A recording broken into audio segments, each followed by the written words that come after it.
So I popped on this morning because I just wanted to be a part of the conversation.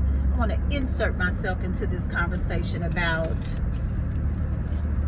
this Vanilla Aura by Maison Asrar. There's so much controversy surrounding this perfume. Can we all take a minute to remember that it's just smelly water? Okay, like it's literally just perfume. It's not life-changing. It's not anything that is going to impact the world seriously. So I follow a lot of people.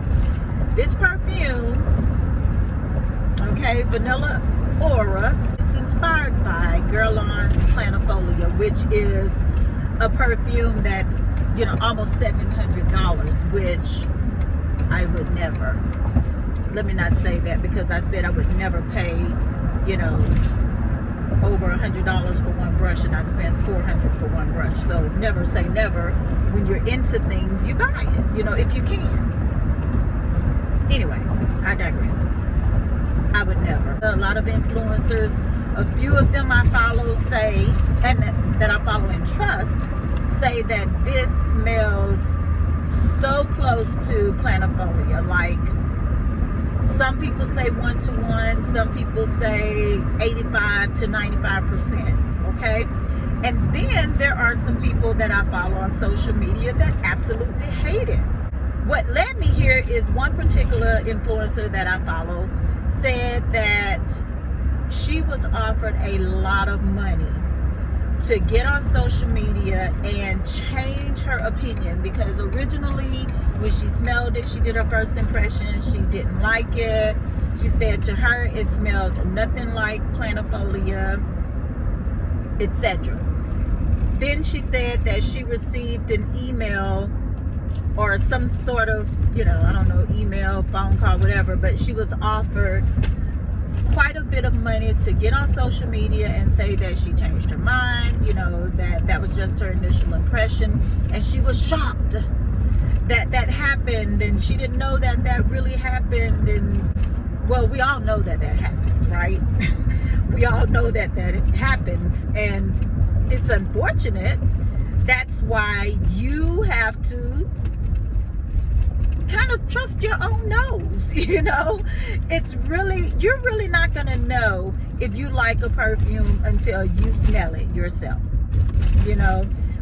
There are some influencers who have not failed me yet, but that does not mean I like everything that they like. This particular perfume, in my opinion, okay, I have never smelled the Guerlain Planifolia perfume. I've never smelled it. I have no idea what it smells like.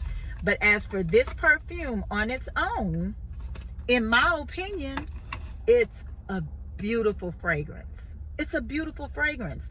And I own it. I like it, despite the fact that there are people that I follow who hate it. And, you know, and I've even commented on a few people's pages saying, oh, I hate that you didn't like it because I love it. To me, it's a very deep, sensual, smoky type of vanilla.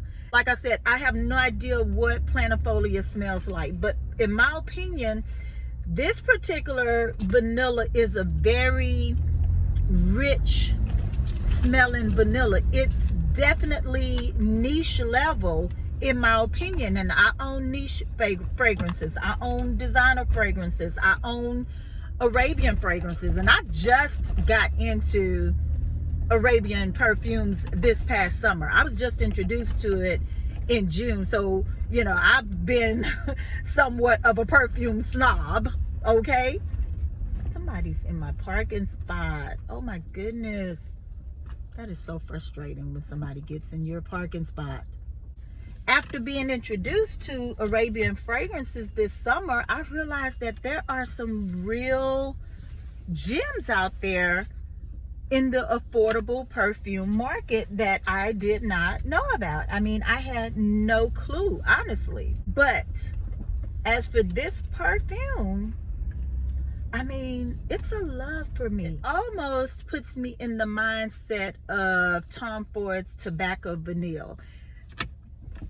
It's Tobacco Vanilla, I forgot what it's called.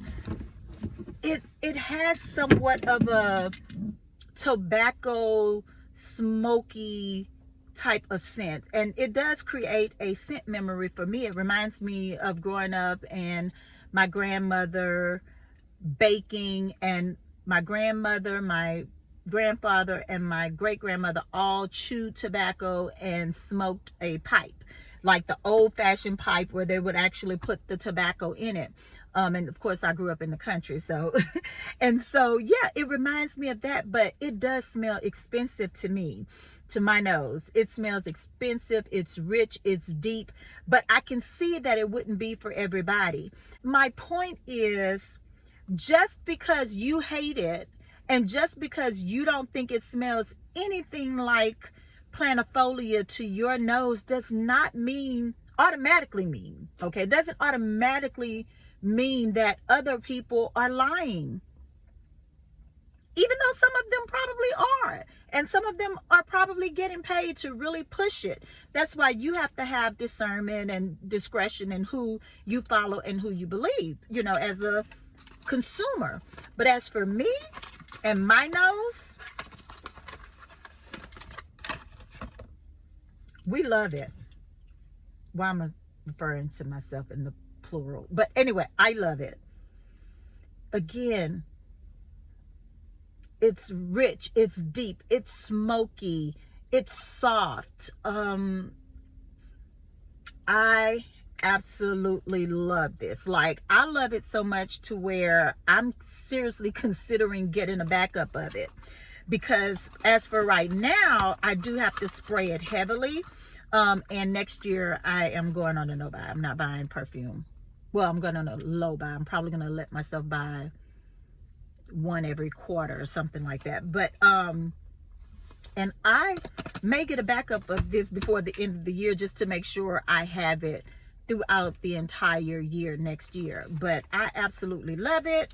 Listen, get your nose on it yourself, and sure, get all of the influencers' take on this. But honestly, all fragrances are subjective. Don't let someone's opinion, okay, deter you, if you want to try this, from trying it. I love it. Nobody's paying me to say this. Nobody knows me. I'm like a little dot on social media, okay? I bought this with my own hard-earned money. I wish somebody would pay me, because I really do like it, okay? I like it. But my point is, it's not that serious. It's just perfume. Some people are going to like it. Some people are not. Some people are going to love it. Some people are not. Some people are going to say it reminds them of planifolia. Some people are not. Let's just enjoy your perfumes, and let's just remember, it's not that serious. It's just perfume.